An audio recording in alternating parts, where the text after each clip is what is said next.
সাবেক মার্কিন president Donald ট্রাম্পের ওপর হয়ে গেল নাটকীয় হামলা। নির্বাচনী প্রচারণা সভায় বক্তব্য দেওয়ার সময় ট্রাম্পের ওপর কয়েক দফা গুলি চালায় আততায়ী। প্রাণ বাঁচাতে শুরুতে পড়ে গেলেও খানিক বাদেই উঠে দাঁড়ান সাহসিকতার সাথে। রক্ত ঝরতে দেখা যায় তার কান ও গলা থেকে। মুষ্টিবদ্ধ হাত তুলে ধরে জানান দেন ভীত নন তিনি। এরপরই হিসেব নিকেশে বসেছে হাজারো রাজনৈতিক গবেষক ও সমরতত্ত্ববিদ। বিশ্লেষণের চেষ্টা করছেন হামলার খোলনালচে। উঠে এসেছে একাধিক তত্ত্ব। একদল গবেষকের দাবি, হামলাকারী কোনো দল বা গোষ্ঠীর অধীনে নয়, নেই তার হামলার পেছনে কোনো রাজনৈতিক উদ্দেশ্য। এ দাবির পেছনে রয়েছে বেশ কিছু যুক্তি। যুক্তরাষ্ট্রে অস্ত্র অনেক সহজলভ্য, সেই সাথে মারণাস্ত্র বহনের আইনেও নেই কড়াকড়ি। তাই হরহামেশাই দেশটিতে দেখা দেয় বন্দুক সহিংসতার নানা ঘটনা। প্রায় রেস্টুরেন্ট, শিক্ষা প্রতিষ্ঠান কিংবা খোলা রাস্তায় বন্দুক নিয়ে ঝাঁপিয়ে পড়েন বিচ্ছিন্নতাবাদীরা।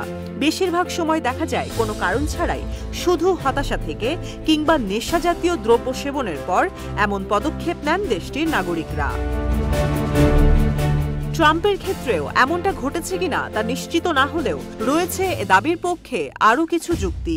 হামলাকারীর বয়স মাত্র ২০ বছর, যা হতাশাগ্রস্ত তরুণের প্রোফাইলের সাথে মিলে যায়।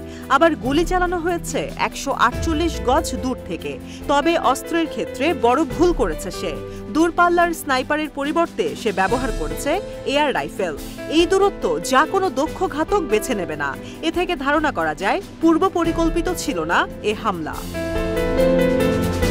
আবার আরেক দল বলছে, নির্বাচনে জনগণকে নিজ দলে টানতে এই নাটক নিজেই সাজিয়েছেন ট্রাম্প।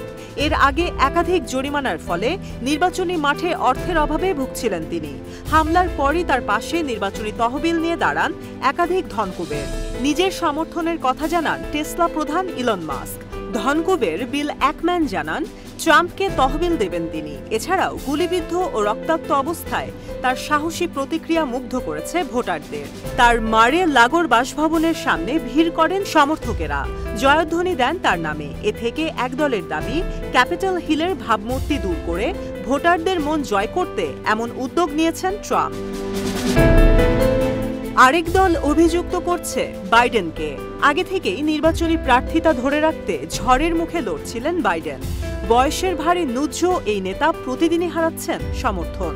নিজের দলের কর্মীরাও সন্দিহান তাকে নিয়ে।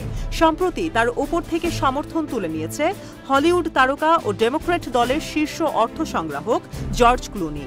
তাই বিরোধী নেতা ট্রাম্পের ওপর নির্বাচনের কয়েক মাস আগে এ হামলায় শুরুতেই আঙুল ওঠে বাইডেনের ওপর। পরে এ অভিযোগের পালে হাওয়া দেন রিপাবলিকান একাধিক আইন প্রণেতা।